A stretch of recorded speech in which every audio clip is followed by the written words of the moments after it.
2004 సంవత్సరంలో the fashion of Christ అనే movie వచ్చింది. ప్రపంచాన్ని కుదిపేసింది అసలు ఆ సినిమా. ప్రపంచంలో చాలా మందిని మార్చేసింది ఆ సినిమా. ఏ సినిమా అది? The fashion of Christ. Yesu Prabhu cinema. ప్రతి పాటలో పెట్టుకుంటాం, ప్రతి వీడియోలో పెట్టుకుంటాం, ప్రతి మెసేజ్ లో చెప్పుకుంటాం, ఆ వీడియో చెప్పుకుంటాం, ఆ వీడియో క్లిప్స్ కూడా మనం వాడతాం. అన్నిటికీ ఆ ఫోటోస్ ఆ ఇమేజెస్ చక్కగా అన్నిటి దీనికి ఇడిపోవో వాడేదాము ఏమేమో దాని అర్థం మీకు తెలుసా? ఈ రోజు ప్రపంచాన్ని చూపేసిన ఆ సినిమా, ఆ ఫ్యాషన్ ఆఫ్ ద క్రైస్ట్ అనే మూవీ డైరెక్టర్ ఆ మూవీ డైరెక్టర్ ఇల్లు కూడా లాస్ ఏంజల్స్ లో కాలిపోయింది. ఏమంటాం? కోట్ల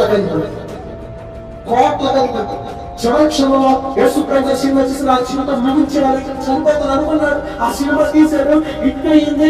తర్వాత తన పేరు ప్రకటన తిరిగి వచ్చాడు, గౌరవ బాప్తిజం తీసుకున్నాడు, రక్షణ పొందాడు. అన్ని అయిపోయి చక్కగా తన పతనం అయిపోతాడు అనుకున్న టైంలో దేవుడు ఉన్నత స్థానాన్ని పేపర్లు పడిచినట్టు వచ్చింది. లాస్ ఏంజల్స్ లో మన చీటి పెట్టుకుంటాడు. ఇది కూడా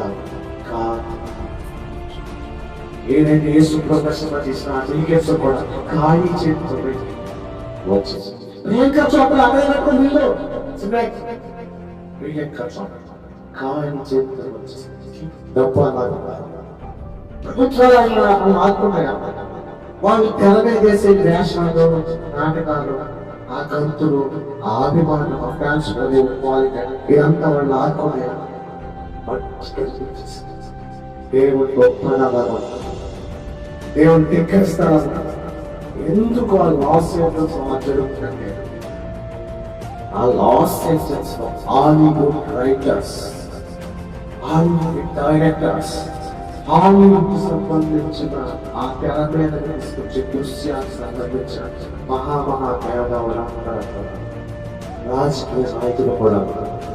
కానీ దేవుడికి ఇష్టమైనది ఎవరు? ప్రపంచానికి అంతగా చెందిన వాసిస్తుంది అలపడమైపోతే ఆ రోజు నిశ్చయంగా చెప్తాను. ఈ ప్రపంచంలోనే దేవుడు జనాలు ఈ ఇశ్రాయేలు